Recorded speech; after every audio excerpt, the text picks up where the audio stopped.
Raghunathganj Mackenzie park সংলগ্ন এলাকায় চায় পে চর্চায় অংশ নিলেন কেন্দ্রীয় প্রাণী সম্পদ মন্ত্রী সঞ্জীব বালিয়ান।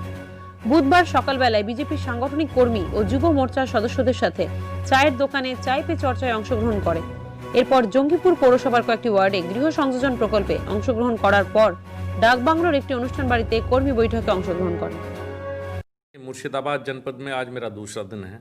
कल भी मैं इसी डिस्ट्रिक्ट में था और मुर्शिदाबाद जनपद बिल्कुल बांग्लादेश का बॉर्डर पड़ता है और रणनीतिक रूप से भी ये पश्चिम बंगाल ही नहीं भारत के लिए भी बहुत महत्वपूर्ण जनपद है।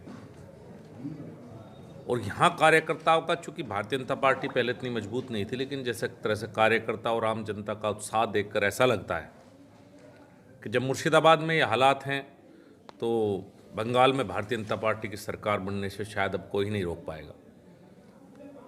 मुर्शिदाबाद में जो एक तरह से कह सकते हैं बॉर्डर से जो गाय की स्मगलिंग, वेपन्स की, या उस तरह से कुछ यहाँ टेररिस्ट ऑर्गेनाइजेशंस का भी जिस तरह से बीच बीच में आती है जिक्र, मुर्शिदाबाद का अगर जिक्र पूरे देश में कहीं आप सुनेंगे तो इलीगल काऊ का जो बांग्लादेश की तरफ गाय का आना जाना या और तरह से इलीगल एक्टिविटीज़ में इसका नाम आता है। यहाँ एक तरह से कह सकते हैं एक सिंडिकेट है, माफिया बने हुए हैं, इसको तोड़ने की आवश्यकता है। टीएमसी का इनको प्राश्रय भी है, लेकिन अब लगता है कि जो पश्चिम बंगाल के हालात हैं उसे देखते हुए, जिस तरह से भारतीय जनता पार्टी यहाँ लगातार 2014 के बाद सड़क पर उतर कर टीएमसी के सामने संघर्ष कर रही है, तो एक जंगल राज जो हालात पश्चिम बंगाल में जंगल राज के हालात हैं, मोदी जी ने जिस तरह से और कई प्रदेशों में सुशासन की तरफ भारतीय जनता पार्टी लेके गई है, मुझे लगता है पश्चिम बंगाल भी उसी तरफ अब आगे बढ़ेगा। महत्वपूर्ण बात यह है कि केंद्र सरकार की किसी भी स्कीम का या किसी भी योजना जो मोदी जी ने गरीबों के हित के लिए चलाई, चाहे वो प्रधानमंत्री आवास योजना हो या 5 लाख रुपए तक का गरीबों के लिए बीमा हो या उज्ज्वला योजना हो, या सबसे बड़ी बात है प्रधानमंत्री किसान सम्मान निधि। विभिन्न प्रदेशों में विभिन्न राजनीतिक दलों की सरकारें हैं, लेकिन पूरे देश में प्रधानमंत्री किसान सम्मान निधि का पैसा किसानों को मिलता है। दुर्भाग्य से आज तक पश्चिम बंगाल का किसान को फ़ायदा नहीं मिला।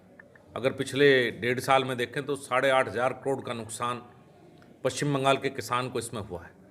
एक किसान को अगर 6,000 रुपये एक साल में मिलते हैं और ममता जी ने योजना रोक रखी है, बड़े दुर्भाग्य की बात है।